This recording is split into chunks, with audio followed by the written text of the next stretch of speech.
دوسرا ایک اسی سے ریلیٹڈ ایشو ہے جو خواتین کی ہراسمنٹ والا ایشو ہے. اس میں ہم دیکھ رہے ہیں کہ آج اور کل بھی کچھ لوگوں نے ایسی زبان استعمال کی ہے جو ماضی میں بھی استعمال ہوتی رہی ہے. آج اور کل کیا زبان استعمال کی گئی ہے ذرا دیکھیں. مریم صاحبہ میں ہمیشہ احترام سے ان کا نام لیتا ہوں. انہوں نے پچھلی پریس کانفرنس میں 4 حملے مجھ پر کیے ہیں. میں ان کو فائنل وارننگ دینا چاہتا ہوں. میں ایسی خبریں اس ملک سے نکال سکتا ہوں کہ زمین و آسمان کے کلابے مل جائیں گے. سیاسی زلزلہ آ جائے گا. مریم صاحبہ still I respect because you are lady. مریم صاحبہ اگر آپ نے یہی زبان میرے خلاف استعمال کی، میں ہمیشہ بچوں کا احترام کرتا ہوں. پھر مجھ سے گلہ نہ کرنا.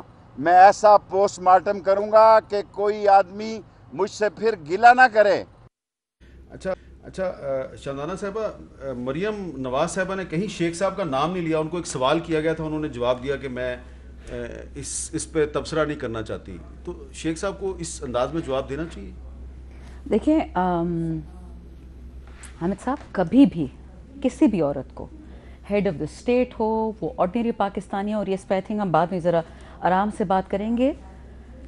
عورتوں کو بھی ذرا فیصلہ کرنا ہوگا کہ میں ایک الیکٹڈ وزیر اعظم کو نالائق، بے وقوف، اس طرح کے الفاظ استعمال کرتی ہوں تو تب میں وومن کارڈ کھیلتی ہوں، because I would not like it اگر کوئی بھی آدمی مریم نواز صاحبہ کو ان پڑھ یا ایف ایس سی فیل یا جو بھی کہے. جو بھی ہے آپ اس کی سی وی مت دیکھیں، مجھے میری فیس ویلیو پہ لیا کریں. آئی تھنک شیخ صاحب کو بھی ریسٹرینٹ استعمال کرنا چاہیے کسی بھی مرد کو، کسی بھی عورت بات کرتے ہوئے. لیکن ویمن پارلیمنٹیرینس ہیں ہم کہتے ہیں مرد کی ایکول ہے. اس کا یہ مطلب نہیں ہے کہ وومن کارڈ وہاں کھیلا جائے اس اسپیسیفک ایشو میں. مریم صاحبہ از فری، جو کہتی ہیں. اچھا دیکھیں انہوں نے کہا کیا، مریم نواز شریف صاحبہ سے سوال پوچھا گیا، انہوں نے جواب کیا دیا، ذرا دیکھیں. میں ان 10 سوالوں کو مذاق سمجھتی ہوں. وہ کرنے والا بھی مذاق ہے، اس کا جواب دینا جو ہے وہ ان کو ڈگنیفائی کرنے والی بات ہے جو وہ ڈیزرو نہیں کرتے. میں اس قسم کی لغو اور بیہودہ باتوں کا جواب نہیں دینا چاہتی. یہ غلط بات ہے.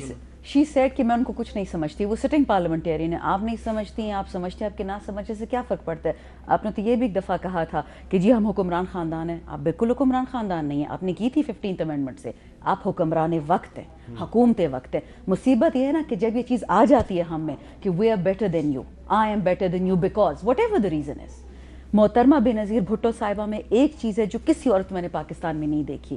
انہوں نے کبھی اپنی قربانیاں قوم پہ نہیں بیچی. انہوں نے جو کیا اپنے والد کے لیے کیا. کہ ان کے ساتھ کیا کیا تھا. اور کہ والد کی جب پھانسی ہوئی، شہادت ہوئی، بی بی صاحبہ کے ساتھ اگلے 6 مہینے کیا ہوا، بہت لوگ کوئی کہانی نہیں پتا. کسی کتاب میں انہوں نے نہیں لکھا واٹ ہیپنڈ ٹو ہر. چپ رہی، dignified silence, and she marched on like a warrior. یہ باقی جو میں نے دیکھا نا کرائی بیبیز، معذرت کے ساتھ، ناٹ مریم صاحبہ، ان جنرل. میں خود خاتون ہوں، مجھے بہت شوق ہے کہ میں جہاں سے گین کر سکوں میں کروں، لیکن نہیں. اے principled politician, a principled parliamentarian is different from a street caller. اور ہمیں اپنی عزت خود بنانی ہوگی لوگوں کی آنکھوں میں. اورنگزیب صاحبہ، یہ جو آپ نے دیکھا کہ مریم نواز صاحبہ نے کہا کہ یہ بہودہ اور لغو بات کا میں جواب نہیں دینا چاہتی. تو بہودہ اور لغو کا لفظ انہوں نے صحیح استعمال کیا.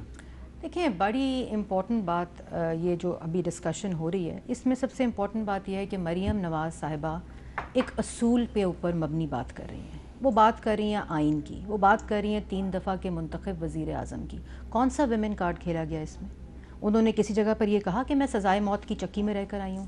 انہوں نے یہ کہا کہ مجھے والد صاحب کے سامنے گرفتار کیا گیا تھا. کیوں گرفتار کیا گیا تھا؟ کیوں مریم نواز کو گرفتار کیا گیا؟ اور اس کے بعد مجھے یہ بتائیں کہ مریم نواز تو میرے خیال میں واحد پولیٹیشین ہے اس وقت موجودہ جنہوں نے کبھی ویمن کارڈ نہیں کھیلا. انہوں نے اگر وہ ویمن کارڈ کھیلا ہوتا تو وہ کہتی کہ میں خاتون ہوں، مجھے سزائے موت کی چکی میں کیوں ڈال رہے ہیں؟ میں ان کے پاس تو کبھی کوئی پبلک آفس ہو. بات یہ ہے، یہ ان کمزور مائنڈ سیٹس جب ان کی اصولی بات کے اوپر کوئی جواب نہیں ہے. مطلب یہ کس قسم کی لینگویج ہے کہ آپ کال آؤٹ کر رہے ہیں خاتون کو اور کہہ رہے ہیں میں پوسٹ مارٹم کروں گا. آپ اپنی ماں کے بارے میں، اپنی بہن کے بارے میں، شیخ رشید صاحب یہ ایسی بات کریں گے؟ یا ہماری بہنوں، آپ کی وہ بھی کسی کی ماں ہے، وہ بھی کسی کی بہن ہے، وہ بھی کسی کی بیٹی ہے، اور ہم سب کسی کی مائیں بیٹی ہیں. کیا کوئی ایسی لینگویج کو ہم ٹالریٹ کریں گے؟ یہ دیکھیں یہ ایک ایسی موقف ہے جس کے اوپر ویمن پارلیمنٹیرینز کو بالکل اکراس پارٹی لائنز ایک ہونا پڑے گا. یہ نہیں ہو سکتا کہ آپ مریم نواز کے لیے، آپ کی پارٹی کے لوگ جب دوسری پارٹی کی خواتین کے بارے میں ایسی زبان استعمال کرتے رہے ہیں تو آپ نے اس کی میں نے کنڈیم کیا جی، اور میں نے ہر فورم پہ کنڈیم کیا، کیونکہ میں خود ایک ویمن پارلیمنٹیرین ہوں، مجھے پتہ ہے کیا چیلنجز ہوتے ہیں. لیکن وہ خاتون جو نہ ویمن کارڈ کھیلے، وہ ایک اصولی موقف پہ سیاست کرے اور وہ ایک بات کرے آئین کی، وہ بات کرے کہ پاکستان کے اندر آئین کی بالادستی اور پارلیمان کی بالادستی ہونی چاہیے. آپ ان کو اس قسم کے کال آؤٹ یہ نہیں ہونا چاہیے. اگر آپ کو ان کی اصولی بات پر، ان کے اصول پر، ان کی سیاست پر کویشچن ہے، آپ بات کریں، لیکن یہ تب پرسنل ہوتے ہیں جب ان کو جواب نہیں ملتا. اور یہ خالی ایک نہیں ہے، یہ پورا ایک مائنڈ سیٹ ہے جو اس وقت بات کرے. اور آخر میں میر صاحب میں ایک بات ضرور کہنا چاہوں گی کہ یہ جو آپ نے بھی بغاوت کی بات کی تھی، آج ہائی کورٹ کا فیصلہ بھی آ گیا ہے، اور بدر رشید صاحب جن کا نام استعمال کیا گیا، اگر یہ سمجھتے ہیں حکومت کہ ہم نے غداری کی ہے، نواز شریف نے بغاوت کی ہے یا اکسایا ہے لوگوں کو، تو عمران خان اپنے نام سے کیوں نہیں غداری کا پرچہ کٹواتے؟ کیوں بدر رشید صاحب شاہ درہ میں رہتے ہیں، جو شاہ درہ تھانے میں جاتے ہیں 2:25 صبح یہ غداری کا ایف آئی آر کٹتی ہے، صبح 2 بجے تہجد سے پہلے کا ٹائم ہے، تو آپ اپنے نام سے کٹوائیں. انٹیریئر منسٹر ہائی کورٹ نے درخواست خارج کر دی، جی خارج کر دی ہے، تو اس کے بعد یہ بات ثابت ہو گئی ہے کہ اس میں کسی قسم کی بغاوت اچھا نہیں. ناز بلوچ صاحبہ، اس مائنڈ سیٹ کی بات ہو رہی ہے، اس کی ایک جھلکی میں چاہتا ہوں، ایک اور بھی جھلکی ہے، ایک اور اینگل ہے، وہ دیکھیں ذرا. یہ ہے مائنڈ سیٹ، ہر جگہ پہ موجود ہے. آپ خود ایک خاتون پارلیمنٹیرین ہے، تو اس طرح کی بات سن کے کیا محسوس کرتی ہیں؟ اس کو کس طرح روکا جائے؟ حامد میر صاحب، بہت انتہائی افسوس ہوتا ہے، دکھ ہوتا ہے، کیونکہ ان چیزوں کے ٹرکل ڈاؤن ایفیکٹ ہوتے ہیں.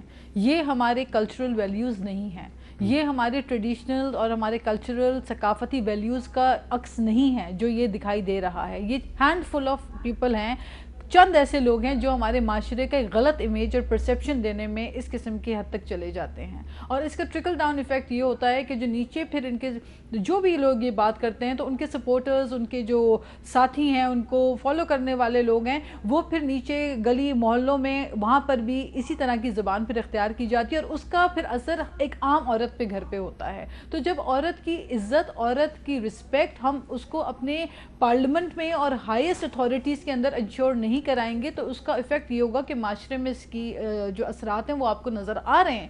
یہی وجہ ہے کہ معاشرے میں ڈومیسٹک وائلنس جیسے ایشوز بڑھتے جاتے ہیں، ایک عورت کو وہ رسپیکٹ نہیں دی جا رہی جو کہ اس کا مقام ہے. دیکھیں محترمہ بے نظیر بھٹو کی بات ہوئی تو انہوں نے تو بہت بڑی بڑی قربانیاں دی، ان پہ کون سے جو ہے گھناؤنے الزام نہیں لگائے گئے. الیکشنز کی مہم کے دوران یا ہر طریقے سے، یا اس سے پہلے جب جیلیں انہوں نے کاٹی، اور جو اذیتیں، جو تکلیفیں محترمہ شہید بے نظیر بھٹو نے سہی، اور ان تمام چیزوں کے بعد، اس اسٹرگل اور اس فیس کے بعد، اور جھوٹے مقدمات میں ان کو انوالو کر کے الجھایا گیا. لیکن وہ ہمیشہ ایک بات کہا کرتی تھیں کہ ایک عورت کے لیے سٹرگل جو ہے وہ ڈبل ہوتی ہے، چیلنجز دگنے ہوتے ہیں، اور ڈیول سٹینڈرڈز بھی ایک عورت کے جب باری آتی ہے تو دگنے ہوتے ہیں. تو یہ معاملات تو ہمارے ملک میں ہمیشہ عورتوں نے فیس کیے ہیں، لیکن یہ افسوسناک کلچر ہے. اور یہ اس قسم کے الفاظ کی میں سمجھتی ہوں، مجھے افسوس اس بات کا ہے. جب آپ پارلیمنٹیرین ہوتے ہیں نا، ابھی میری بہن شندانہ نے بات کی کہ جی وہ ایک پارلیمنٹیرین ہے، تو ایک پارلیمنٹیرین کو اپنے ہر الفاظ کے چناؤ میں خیال رکھنا چاہیے کہ ان کی زبان سے کسی کو تکلیف نہ پہنچے، ان کی بات ایسی نہ ہو جس سے. لیکن اب اس میں ہم دیکھ رہے ہیں کہ یہ سب پارٹیاں، تقریباً تمام پارٹیاں اس میں ملوث ہیں، تو اس میں کیا تمام پارٹیوں کی خواتین یونائٹ ہو سکتی ہیں اس ٹرینڈ کے خلاف؟